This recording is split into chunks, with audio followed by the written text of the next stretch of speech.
Minister, thank you so much for joining us. Thank you.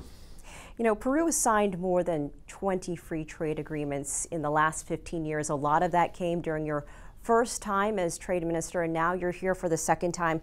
How entrenched is Peru in the global economy, and how has that benefited your country?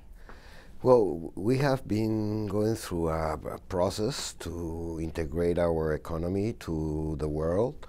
So we decide like 15 years ago to start working free trade agreement with our most important trade partners and the biggest economies.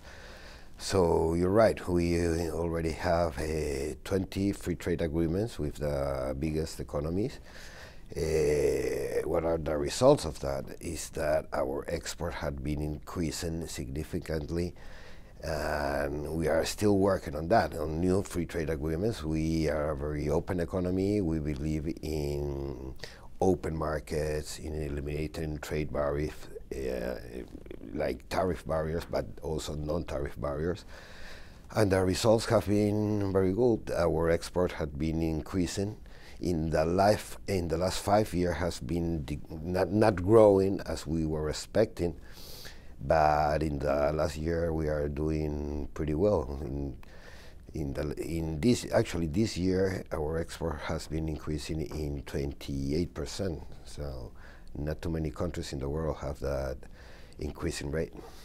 And you signed the first free trade agreement with China during your first time as trade minister. How would you describe the relationship between Peru and China? Well, since we have the free trade agreement, China has become our most important trade partner. Our export to China has been growing at an average rate per year around 12%. And 80% has grown our export since we have the agreement. So China is a very important trade partner, it's a big market, and we have a very important alliance between our countries, both sides, imports and exports, and that's what trade is. And you'll see China at the APEC Leaders Summit in Vietnam. What are some of the priorities for Peru at this year's APEC? We are working basically in 3 issues. One is trade facilitation. We want in the APEC meeting to have results in ways to facilitate trade and investment between our economies. That's one thing Peru is putting a lot of attention. The other one is elimination of non-tariff barriers to trade.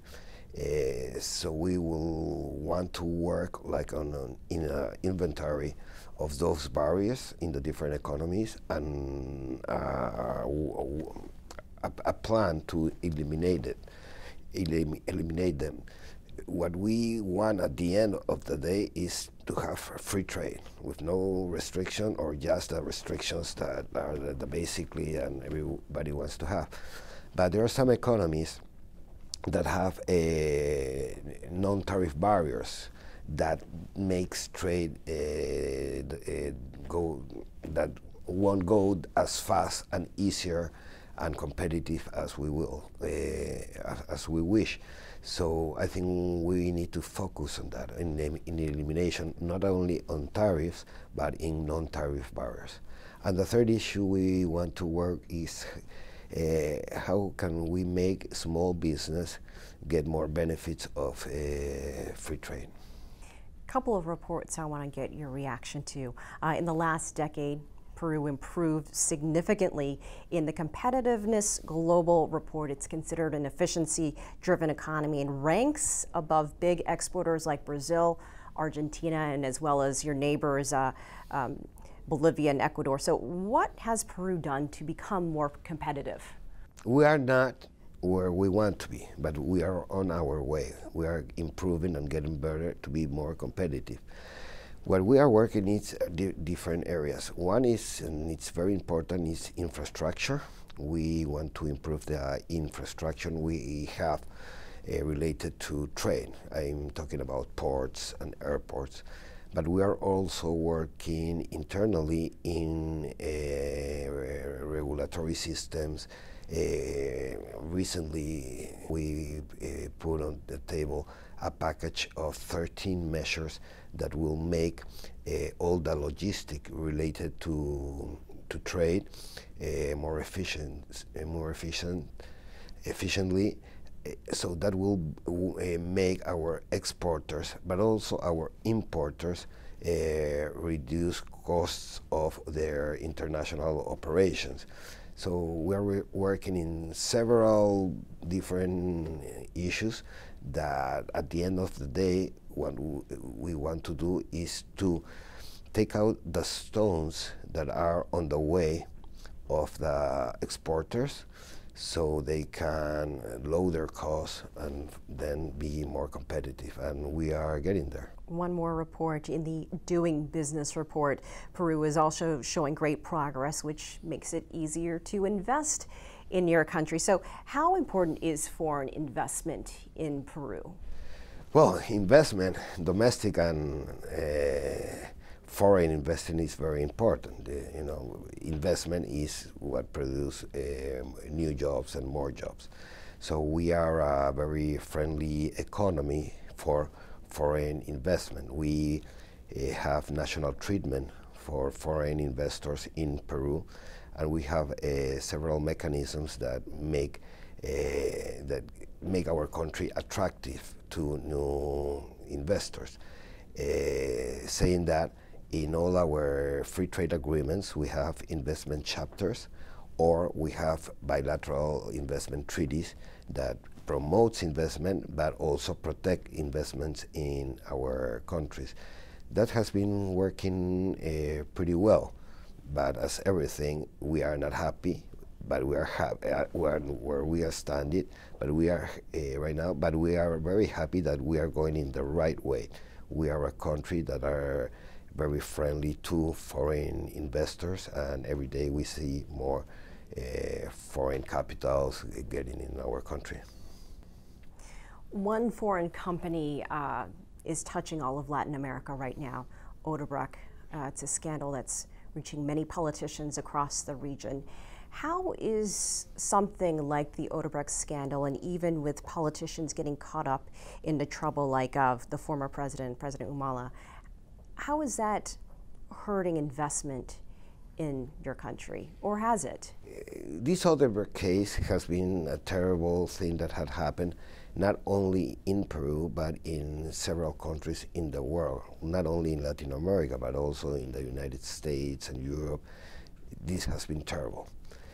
Saying that, the reaction you have to have when corruption on cases like this appears is what's the role that you as a country have to do. And the first thing is you have to fight it strongly. So justice in Peru is working. The message is that you are involved in corruption, you are going to pay for it. And you can be a president, or you can be a public servant in lower positions, but you are going to pay. And that's what we are demonstrating right now, that justice in Peru is taking place and that we are fighting corruption in all their ways. But the other side, all the projects Odebrecht was involved, we want a way them out, but not to lose the progress of some of the projects that are very important, and there are a lot of people working on them. So we are working on that. We are sad that this is happening. We are taking action for avoid this happening again. But I am optimistic that we are going to go through this problem good in both sides. Keep investment coming in our country, but also fighting corruption in all the levels there are. How is tourism doing in Peru right now? I know you recently hosted an International Olympic Committee meeting, drew a lot of people into town, but how is tourism there, and what more are you doing to increase that industry? Peru is one of the luckiest countries because You can go to any city, any place in our country, and you will find a tourist attraction. Not every country had that. Saying that, we don't receive the number of tourists we would like to receive. When we take office last year, we received 3.5 million tourists a year. Our goal is to duplicate and get to 7 million for 2021. But the biggest problem we have is infrastructure. In the past years, there has been a lot of projects that haven't been done, and we need to do it. Like increase our first airport in Callao. We are working to have like a double road for the planes, a second terminal. Our first attraction is Machu Picchu in Cusco, and the airport is also very crowded right now, so we are working now in a new airport. All these big infrastructure projects are going to take some time. Having infrastructure is, in my point of view, the most important thing to attract more tourism. In the way, what we are doing is working in specific markets. We have prioritized, and one of them is China. For example, what we have done with China, we have eliminated the requirement of a visa to come to Peru. So if you have the Schengen visa or the American visa, you can come to our country without doing all the paperwork in the Peruvian office in China. Since we did that, we have increased in 46% the visitors from China. We are doing the same with India. So that's other thing we are working on, is to facilitate the visit. We have eliminated all the papers tourists have to fill out to get in the country. And on the other side, we are working to improve the connectivity between our country.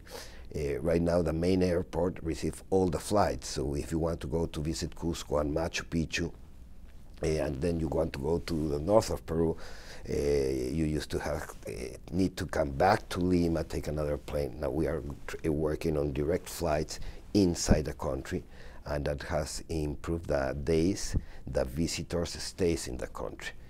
We are trying also to attract more investment in hotels.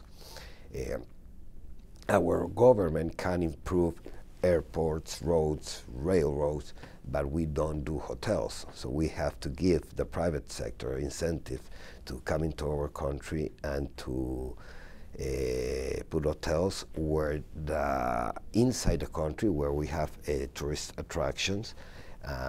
We are working in new measures that will make hotels come and install their operations in Peru. Any final thoughts? Anything that you want the world to know about Peru? Yes, Peru is an open economy. It's very open to foreign investment, and we are a beautiful country. Not only for the cultural tourism, that it's the most important. We have, I can say, 9 countries in the world are like start civilizations. China is one of them.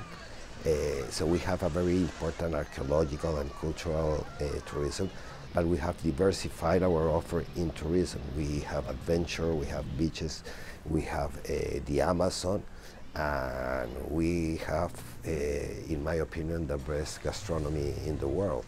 So we have visitors that comes to Peru just to have gourmet tours, and we are getting a more diversified visit, and that is making that the tourists stay longer in Peru and spend more money. So just come and visit in Peru. We are good in tourism and we're doing pretty well in foreign trade. And we are a trustful country. We comply our obligations, and we treat foreigners as domestic people, as friends. Minister Ferreyros, thank you so much for joining us on America's Now. Thank you very much for the interview.